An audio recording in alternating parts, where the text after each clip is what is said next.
तो आ गया एक कॉमेडी डिटेक्टिव कहानी लेकर। तो चलो शुरू करते हैं। मेरा नाम पप्पू है। पूरा नाम पप्पू पांडेय, प्राइवेट डिटेक्टिव। लोग मुझे हंसता हुआ जासूस कहते हैं क्योंकि मैं हर केस को हंसी मजाक के साथ सुलझाता हूं। वैसे मेरा ऑफिस दिल्ली के एक पुराने मोहल्ले में है। एक छोटी सी दुकान जिसके ऊपर पप्पू डिटेक्टिव एजेंसी लिखा है। नीचे छोटे अक्षरों में लिखा है, गायब चप्पल से लेकर गायब खजाने तक सब ढूंढता हूं।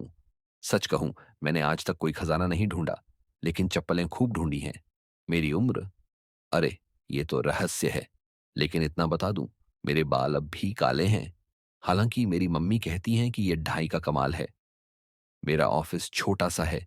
एक टूटी कुर्सी, एक मेज जिसके नीचे मैं अपना लंच छुपाता हूं, और एक पुराना टाइपराइटर जो सिर्फ पी और क्यू ही टाइप करता है। बाकी सब मैं हाथ से लिखता हूं। मेरा मोटो है, हर केस में हंसी, हर हंसी में केस।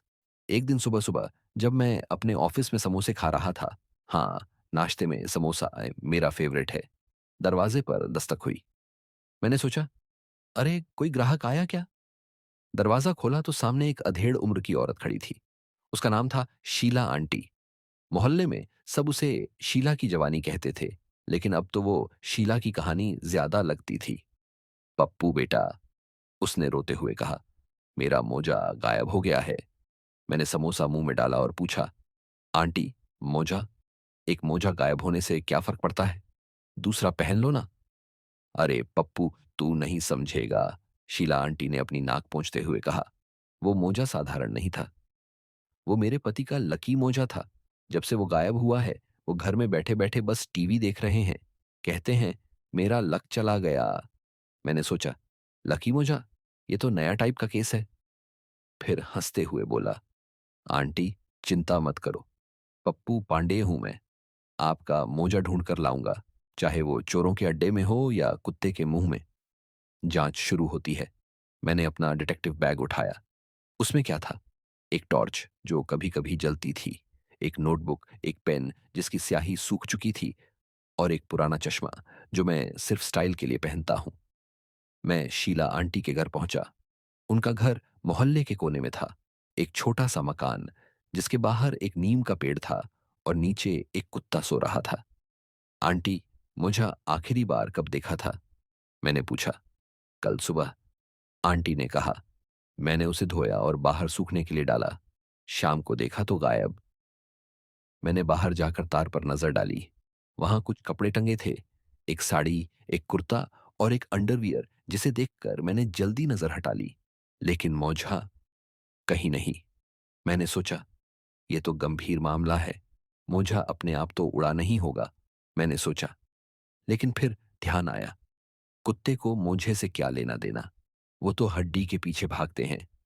फिर मेरी नजर नीम के पेड़ पर गई। वहां एक गिलहरी बैठी थी और उसके मुंह में कुछ काला सा दिख रहा था। मैंने चिल्लाकर कहा, अरे ये तो मोजा है। गिलहरी डरकर भागी और मोजा नीचे गिर गया।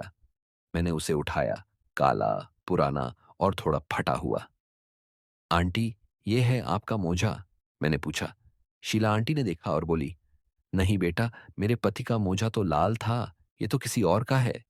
मैंने मोजा हाथ में पकड़ा और सोचा, अरे बाप रे, ये तो किसी और का मोजा है। मतलब असली मोजा अभी भी गायब है। फिर हंसते हुए बोला, आंटी, लगता है मोहल्ले में मोझा चोर घूम रहा है, लेकिन चिंता मत करो, पप्पू पांडे उसे पकड़ लेगा। मैंने फैसला किया कि अब मोहल्ले में जाकर पता लगाना होगा। सबसे पहले मैं पास की चाय की दुकान पर गया। वहां मोहल्ले के सारे खबरबाज बैठे थे। मैंने चाय वाले से पूछा, भाई, कोई मोजा चोर देखा क्या? चाय वाला हंसा और बोला, पप्पू, तू भी ना, मोजा चोर, ये क्या नया ड्रामा है? ड्रामा नहीं, केस है, मैंने कहा और अपनी नोटबुक निकाली। बताओ, कुछ संदिग्ध देखा? एक बूढ़े चाचा ने कहा, हाँ, कल रात को मैंने देखा कि मोहल्ले का वो नया लड़का जो स्कूटर पर घूमता है, कुछ तारों के पास मंडरा रहा था। नया लड़का? मैंने सोचा, ये तो सुराग हो सकता है। मैंने चाय खत्म की और स्कूटर वाले लड़के की तलाश में निकल पड़ा। पहला संदिग्ध मोहल्ले के बच्चों से पता चला कि वो लड़का पास के पार्क में बैठा है। मैं वहां पहुंचा। वो स्कूटर पर बैठा चिप्स खा रहा था। मैंने उससे पूछा, भाई, तू कल रात यहाँ क्या कर रहा था? वो घबराया और बोला, का कुछ नहीं, बस स्कूटर ठीक कर रहा था। स्कूटर ठीक करने के लिए तारों के पास गया था? मैंने स्टाइल में चश्मा ठीक करते हुए पूछा। वो हकबकाया और बोला, अरे नहीं, मैं तो ठीक है, मैंने एक मोजा देखा था, लाल वाला, लेकिन मैंने उसे नहीं लिया। तो लिया किसने? मैंने पूछा। पता नहीं, उसने कहा। मैंने उसे तार पर देखा और फिर चला गया। मैंने सोचा, लाल मोजा तार पर था, लेकिन अब नहीं है, मतलब चोरी रात में हुई। मैंने उस लड़के को छोड़ दिया और वापस शीला आंटी के घर की तरफ चल पड़ा। रास्ते में मुझे एक और सुराग मिला, एक लाल धागा जो सड़क पर पड़ा था। मैंने उसे उठाया और सोचा, ये तो मोजे का टुकड़ा लगता है। मैं शीला आंटी के घर पहुंचा और बोला, आंटी, आपका मोजा जरूर मिलेगा, मुझे एक लाल धागा मिला है, अब मैं रात को चौकसी करूंगा। शीला आंटी ने कहा, पप्पू बेटा, तू सच में कमाल है, लेकिन सावधान रहना। मैंने हंसकर कहा, आंटी, पप्पू पांडे से कोई नहीं बच सकता, चाहे वो चोर हो या मोझा। और फिर मैं रात की तैयारी में लग गया। रात के 10 बज चुके थे। मैं, पप्पू पांडेय, शीला आंटी के घर के बाहर एक पुराने पीपल के पेड़ के नीचे छुपा हुआ था। मेरे हाथ में टॉर्च थी, जो हर 5 मिनट में बंद हो रही थी। मैंने उसे ठोंक कर फिर से चालू किया और सोचा, ये टॉर्च भी मेरे जैसे डिटेक्टिव की तरह ड्रामेबाज है। मेरे पास वो लाल धागा भी था, जो मुझे सड़क पर मिला था। मैं उसे सूंघने की कोशिश की, लेकिन उसमें से बस धूल और पसीने की बू आई। हाय राम, मैंने सोचा, ये डिटेक्टिव काम आसान नहीं है। मेरा प्लान था, रात भर नजर रखना और देखना कि कोई संदिग्ध मौजा चुराने आता है या नहीं। शीला आंटी ने मुझे एक थर्मस में चाय और 2 समोसे दिए थे। मैंने समोसा खाया और चाय की चुस्की लेते हुए सोचा, अगर चोर नहीं भी मिला तो कम से कम रात मजे में कटेगी। रात के 11 बजे, जब मोहल्ला पूरी तरह शांत हो गया था, मुझे एक आवाज सुनाई दी। खट खट खट। मैंने टॉर्च जलाकर इधर उधर देखा। एक बिल्ली कूड़े के डिब्बे में कुछ ढूंढ रही थी। मैंने राहत की सांस ली और बोला, अरे बिल्ली, तू मोजा चोर नहीं हो सकती। तेरे पास तो पहले से 4 मोजे हैं, तेरे पंजे। लेकिन तभी मुझे कुछ और दिखा। सड़क के उस पार एक छाया तेजी से भागती हुई नजर आई। मैंने टॉर्च उस तरफ की, लेकिन वो गायब हो चुकी थी। ये क्या भूत था, मैंने सोचा। फिर हिम्मत करके उठा और उस तरफ चल पड़ा। मेरे जूते की आवाज पूरे मोहल्ले में गूंज रही थी। मैंने सोचा, पप्पू, तू डिटेक्टिव है या ढोलकिया? धीरे चल। छाया मुझे मोहल्ले की चाय की टपरी की तरफ ले गई। वो टपरी रात को बंद हो जाती थी, लेकिन आज वहां एक छोटी सी बत्ती जल रही थी। मैंने पास जाकर देखा, चाय वाला, जिसका नाम रामू था, वहां बैठा कुछ गिन रहा था। मैंने सोचा, रामू भाई रात को हिसाब कर रहे हैं या कुछ और? मैंने हल्के से खंखारा। रामू चौंका और बोला, "क- कौन है?" अरे रामू भाई, मैं हूं, पप्पू पांडेय, डिटेक्टिव। मैंने स्टाइल में अपना चश्मा ठीक करते हुए कहा। तू यहां रात को क्या कर रहा है? रामू ने घबराते हुए कहा, बस आज की कमाई गिन रहा था। मैंने उसकी टेबल पर नजर डाली। वहां कुछ सिक्के और नोट थे, लेकिन साथ में एक लाल चीज भी दिखी। मैंने टॉर्च की रोशनी डाली। वो एक मोजा था। मैंने चिल्लाकर कहा, रामू भाई, ये क्या है? तू मोजा चोर है? रामू हड़बड़ा गया। अरे नहीं पप्पू, ये मेरा मोजा है। मेरा मतलब, मुझे ये आज सुबह सड़क पर मिला। मैंने सोचा, इसे रख लूं, शायद किसी का काम आए। मैंने मोजा उठाया। वो लाल था, ठीक शीला आंटी के पति के मोजे जैसा, लेकिन उसमें एक छोटा सा छेद था।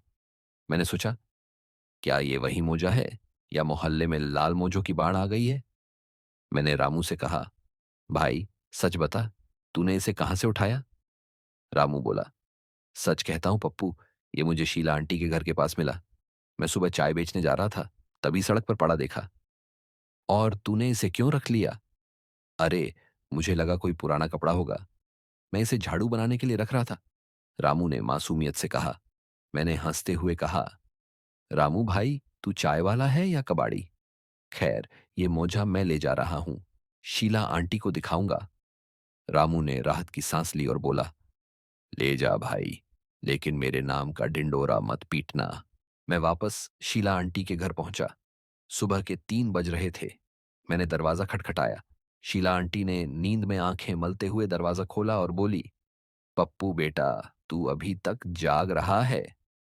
आंटी, डिटेक्टिव कभी नहीं सोता, मैंने ड्रामे के साथ कहा। फिर मोजा दिखाया। ये देखो, क्या ये वही मोजा है? शीला आंटी ने मोजे को ध्यान से देखा और बोली, हाँ बेटा, ये वैसा ही दिखता है, लेकिन मेरे पति का मोजा नया था, इसमें तो छेद है। मैंने सोचा, मतलब ये नकली मोजा है, असली अभी भी गायब है। फिर आंटी से कहा, चिंता मत करो, मैं असली मोजा ढूंढ लाऊंगा, लेकिन अब थोड़ा सो लूंगा। सुबह 7 बजे मेरी नींद खुली। मैं अपने ऑफिस में कुर्सी पर ही सो गया था। मेरे मुंह से लार टपक रही थी और समोसे का टुकड़ा मेरी शर्ट पर चिपका था। मैंने खुद को शीशे में देखा और बोला, पप्पू, तू डिटेक्टिव कम कॉमेडियन ज्यादा लगता है। तभी दरवाजे पर फिर दस्तक हुई। मैंने खोला तो सामने मोहल्ले का चौकीदार कालू खड़ा था। वो घबराया हुआ था। उसने कहा, पप्पू भाई, बड़ी मुसीबत हो गई। आज सुबह किसी ने मेरे घर से मेरा नीला मोजा चुरा लिया। मैं चौंका। क्या? एक और मोजा गायब? फिर हंसते हुए बोला, लगता है मोहल्ले में मोजा चोरों की गैंग आ गई है। कालू, तू चिंता मत कर, पप्पू पांडे अब दो दो मोजों का केस सुलझाएगा। मैंने फैसला किया कि अब मुझे मोहल्ले के हर कोने की तलाशी लेनी होगी। लेकिन पहले मैंने वो लाल मोजा अपनी नोटबुक में रखा और लिखा, सुराग नंबर 1, छेद वाला लाल मोजा, संदिग्ध रामू, शायद। फिर मैंने कालू से कहा, तेरे मोजे का रंग नीला था, ठीक है? कोई और खास निशान? कालू बोला, हाँ भाई, उस पर एक छोटा सा सितारा बना था। सितारा? मैंने सोचा, ये तो स्टाइलिश मोजा था। अब तो इसे ढूंढना और मजेदार हो गया। मैं अपने ऑफिस से निकला। सूरज चढ़ रहा था और मोहल्ले में हलचल शुरू हो गई थी। मेरे दिमाग में सवाल घूम रहे थे। लाल मोजा कौन चुरा रहा है? नीला मोजसा क्यों गायब हुआ? क्या ये एक ही चोर का काम है, या मोहल्ले में मौजों की महामारी फैल गई है? मैंने ठान लिया कि आज मैं इस रहस्य को और गहराई से खोदूंगा। लेकिन पहले एक चाय पीनी थी। आखिर पप्पू पांडे बिना चाय के डिटेक्टिव कैसे बनेगा? चाय के साथ नया प्लान। मैं चाय की टपरी पर पहुंचा। रामू ने मुझे देखते ही कहा, पप्पू, फिर आ गया? अब क्या, मेरा दूसरा मोजा भी ले जाएगा? मैंने हंसकर कहा, नहीं भाई, अब तो केस सुलझाने का टाइम है। एक चाय बना, दिमाग को चाय की तरह गर्म करना है। चाय की चुस्की लेते हुए मैंने सोचा, दो मोजे गायब हैं। शीला आंटी का लाल मोजा और कालू का नीला मोजा। एक छेद वाला लाल मोजा मिला जो रामू के पास था, लेकिन असली मोजे कहाँ हैं? तभी मेरी नजर टपरी के पीछे एक पुराने डिब्बे पर पड़ी। उसमें कुछ रंग बिरंगे कपड़े दिख रहे थे। मैंने रामू से पूछा, ये क्या है? रामू बोला, अरे, वो तो कूड़ा है, लोग यहां वहां से फेंक देते हैं। मैंने डिब्बे में झांका और अचानक मेरी आंखें चमक उठीं। वहां एक लाल मोजा था, बिल्कुल नया, और दूसरा नीला मोजा जिस पर सितारा बना था। मैंने चिल्लाकर कहा, रामू भाई, ये तो वही मोजे हैं। रामू घबरा गया। पप्पू, मैंने कुछ नहीं किया, ये मुझे नहीं पता कैसे आए। मैंने मोजे उठाए और सोचा, ये डिब्बे में कैसे पहुंचे? तभी मुझे याद आया, रात को वो छाया जो भाग रही थी। मैंने रामू से पूछा, रात को यहां कोई आया था? रामू ने कहा, हाँ, वो मोहल्ले का नया लड़का, स्कूटर वाला, रात को यहां रुका था।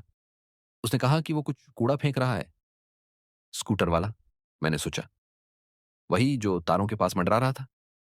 मैंने तुरंत कालू को बुलाया और कहा, जल्दी उस लड़के को ढूंढो। स्कूटर वाले का पीछा कालू और मैं मोहल्ले के पार्क की तरफ भागे। वहां स्कूटर वाला फिर से चिप्स खा रहा था। मैंने उससे कहा, भाई, सच बता, मुझे तूने चुराए?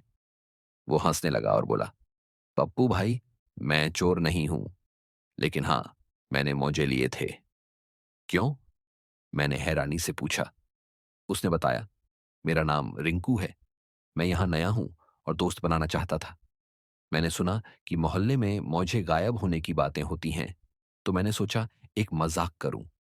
शीला आंटी का मोजा तार से लिया और कालू भाई का मोजा उनके घर के बाहर से। फिर उन्हें रामू की टपरी के डिब्बे में डाल दिया ताकि लोग हंसें और मुझसे बात करें। मैंने अपना सिर पीट लिया। अरे रिंकू, तूने मौजे चुराए ताकि दोस्त बने? ये तो सबसे अजीब प्लान है। मौजों की वापसी। मैंने मौजे उठाए और पहले शीला आंटी के घर गया। आंटी ने मौजा देखते ही कहा, पप्पू बेटा, तू कमाल है।